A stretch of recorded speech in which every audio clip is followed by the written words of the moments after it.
गरीब दर्जी सास की बर्फ की ड्रेस का बुटीक। जल्दी जल्दी हाथ चला बहू, अभी लाजवंती का सूट भी रह रहा है। माँ जी वो सूट तो मैंने कल रात को ही सिल दिया था।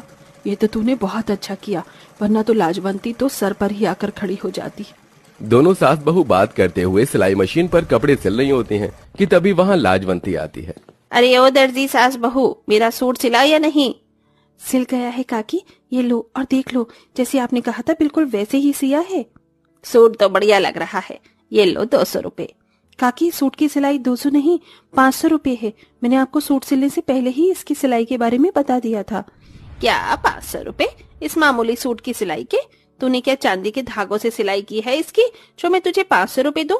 मैं तो 200 रुपए ही दूंगी। लाजवंती बहन ऐसा मत करो, आप तो आधे से भी कम दे रही हो। रखना है तो 200 रुपए रखो, वरना मैं ये भी नहीं दे रही। लाजवंती की बात सुन माया 200 रुपए ले लेती है, जिसके बाद लाजवंती वहाँ से सूट लेकर चली जाती है। हर कोई हमारे साथ ऐसा ही करता है, इतने अच्छे अच्छे कपड़े सिलवाकर आधे से भी कम कीमत देकर चला जाता है। उदास मत हो, मैं जाकर इससे दाल रोटी बनाने का सामान ले आती हूँ। कुछ और दिन सही, दाल रोटी खाकर ही गुजारा कर लेंगे। शगुन 200 रुपए लेकर राशन की दुकान पर जाती है और दाल रोटी बनाने का सामान ले आती है, जिसके बाद दोनों सास बहू मिलकर दाल रोटी बनाते हैं और रात के खाने का समय हो जाता है।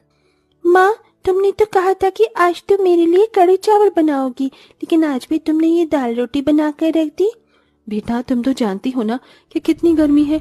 अगर मैं कढ़ी बनाने के लिए दही लेकर आती तो गर्मी की वजह से फट जाता। अगर इतनी ही गर्मी है तो आप लोग फ्रिज क्यों नहीं लेकर आती? पता है मेरे सभी दोस्तों के घरों में फ्रिज है और वो रोज ठंडी ठंडी आइसक्रीम, जूस, लस्सी न जाने क्या क्या खाते पीते हैं। एक मैं ही हूँ जो इतनी गर्मी में भी बस दाल रोटी खा रही हूँ। मुझे नहीं खानी है दाल रोटी। पायल गुस्से में दाल रोटी के प्लेट सरका कर वहाँ से चली जाती है। पायल का ऐसा बर्ताव देख माया को मन ही मन बहुत दुख होता है, जिसके बाद वो लोग दाल रोटी खाकर सो जाते हैं और अगले दिन सिलाई मशीन पर कपड़े सिलने बैठ जाते हैं। वहीं केतन रोज की तरह अपने मोची के काम के लिए चला जाता है। माँ जी मैं सोच रही थी कि क्यों ना हम लोग शहर से कपड़े लाकर उन्हें सिलकर शहर ले जाकर दें, इससे हमें अच्छे खासे पैसे भी मिल सकते हैं। बहू तो कह तो ठीक रही है, हम कल से ही शहर जाकर वहाँ से कपड़े लाएंगे। अब दोनों सास बहू आस पड़ोस के कपड़े सिलने के साथ साथ शहर से भी कपड़े लाकर सिलने लगती हैं, लेकिन उनके आने जाने में ही इतना खर्चा हो जाता था कि उनके पास कुछ रुपए। ऐसे ही एक दिन, अरे पायल बेटा तू स्कूल से आ गई? देख आज मैंने तेरे लिए नींबू पानी बनाया है। नहीं मुझे नहीं पीना ये नींबू पानी, आप ही पियो। क्या हुआ पायल बेटा, तू इतने गुस्से में क्यों है? आपको पता है अगले हफ्ते मेरे स्कूल में फैंसी ड्रेस कंपटीशन है और मेरे पास उस कंपटीशन में पहनने के लिए एक भी अच्छी ड्रेस नहीं है।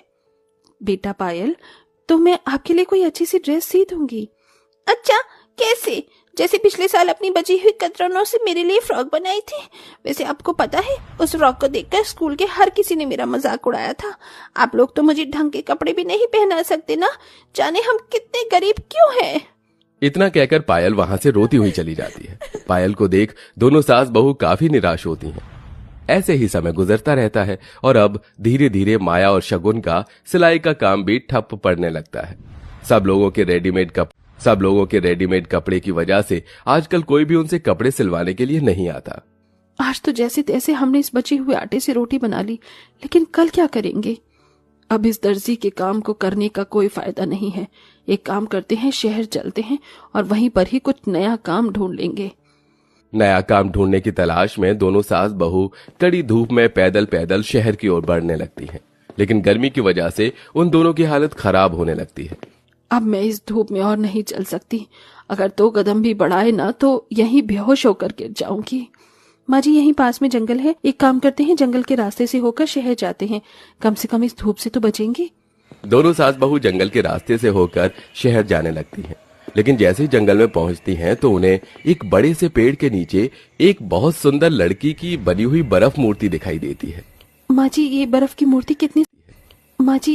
मूर्ति कितनी सुंदर है ना, लेकिन ये इस बीच जंगल में क्या कर रही है और इतनी गर्मी में भी ये बर्फ पिघल क्यों नहीं रही? हाँ बहू बड़ी अजीब बात है, ये बर्फ पिघल क्यों नहीं रही? शगुन इतना बोली रही होती है कि तभी माया की नजर उस मूर्ति की आंखों पर पड़ती है। पूरे शरीर को छोड़कर उसकी आंखें बिल्कुल इंसानी आंखों की तरह लग रही थी और बार बार पलकें झपका रही थी। ये देखकर माँ जी ये देखिए, इसकी आंखें। इसका मतलब ये कोई बर्फ की मूर्ति नहीं बल्कि इंसान है। लगता है किसी ने इसे बर्फ की मूर्ति में बदल दिया। हम इसे यहाँ से आजाद कैसे करेंगे? ये बर्फ तो पिघल ही नहीं रही है। माँ जी, अगर ये बर्फ पिघल नहीं रही तो टूट सकती है ना। हम इस बर्फ को तोड़ेंगे। दोनों सास बहू आसपास के बड़े पत्थर को उठाती हैं और उसकी मदद से धीरे धीरे बर्फ को तोड़ने लगती हैं। कुछ ही देर में सारी की सारी बर्फ टूट जाती है। दोनों सास बहू अपनी आंखों के सामने एक सुंदर परी को पाती हैं। बहुत हैरान रह जाती हैं। कौन हो तुम? आप लोग मुझसे डरिए मत। मैं बर्फीली परी हूँ। मैं तो इस जंगल में घूम रही थी, लेकिन एक जादूगर ने मेरे ही जादू से मुझे इस बर्फ में बदल दिया। अगर आप दोनों आकर इस बर्फ को ना तोड़ते तो मैं कभी भी आजाद नहीं हो पाती। आप लोगों ने मेरी मदद की है, इसलिए मैं भी आपकी मदद करना चाहती हूँ। बताइए, मैं आपकी क्या मदद करूँ? शगुन और माया रोते हुए अपने सारे हालातों के बारे में उस बर्फीली परी को बताती हैं, जिसे सुन मैं आपकी सारी परेशानी समझ गई हूँ। अब आप बस देखते जाइए। बर्फीली परी हवा में अपनी छड़ी को घुमाती है और देखते ही देखते उस परी के हाथों में एक बहुत सुंदर बर्फ की ड्रेस आ जाती है। ये एक मामूली ड्रेस नहीं, बल्कि जादुई बर्फ की ड्रेस है। और आप दोनों इसकी मदद से जो चाहे अपने लिए मांग सकते हैं। ये जादुई बर्फ की ड्रेस है तो ये कभी भी पिघलेगी नहीं। बर्फीली परी शगुन को बर्फीली ड्रेस देती है और वहां से गायब हो जाती है, जिसके बाद दोनों सास बहू उस बर्फीली ड्रेस को लेकर सीधा अपने घर आ जाती हैं। अगर ये ड्रेस सच में जादुई बर्फ की ड्रेस है तो हम तो इससे कुछ भी मांग सकते हैं ना। जादुई बर्फ की ड्रेस, हमारा घर बहुत पुराना हो गया है, जगह जगह से टूट रहा है। क्या तुम हमारे घर की मरम्मत कर सकती हो? माया के इतना बोलते ही उस बर्फ की ड्रेस के अंदर से जादुई सुनहरी रोशनी निकलती है और देखते ही देखते वो जादुई सुनहरी रोशनी माया के पूरे घर को घेर लेती है और अब माया का टूटा फूटा पुराना घर नए घर में बदल जाता है। ये तो सच में जादुई ड्रेस है। जादुई ड्रेस, हम लोगों ने कई दिनों से अच्छा खाना नहीं खाया है, तुम हमें अच्छा खाना दे दो। बर्फ की बुटीक की वजह से ठंडक के लिए लोग कपड़े सिलवाने के लिए हमारे ही बुटीक आएंगे और इससे हमारे साथ साथ उनका भी फायदा होगा। अब दोनों सास बहू उस बर्फ के जादुई ड्रेस की मदद से अपना एक बर्फ का बुटीक खोल लेते हैं, जिसमें बैठकर अब दोनों सास बहू पहले की तरह सिलाई करते हैं और बर्फ के बुटीक होने की वजह से उनके बुटीक में काफी लोग आते हैं। अरे माया, मेरी ये 4 सूट सिल देना और मेरे भी सारे कपड़े सिल देना।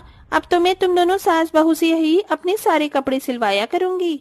धीरे धीरे दोनों सास बहू के बर्फ के बुटीक होने की वजह से आसपास के गांव के लोग और शहर के लोग भी उनके बुटीक को देखने के लिए आया करते थे, जिससे अब दोनों सास बहू की उनकी सोच से भी ज्यादा कमाई बढ़ने लगती है। वहीं उनके हालात भी पहले से काफी बेहतर हो जाते हैं और साथ ही साथ उस जादुई बर्फ की ड्रेस से लोगों की भी मदद होती है। दे दो। शगुन के इतना बोलते ही उनके सामने तरह तरह के पकवानों से भरी थालियां आ जाती हैं। जादुई ड्रेस, तुम्हारा बहुत बहुत शुक्रिया।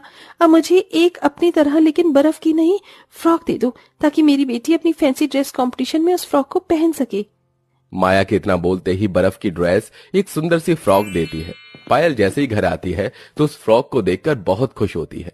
वहीं जब केतन आता है तो अपने घर को देखकर काफी हैरान हो जाता है, जिसके बाद माया और शगुन उसे सारी बात बताती हैं।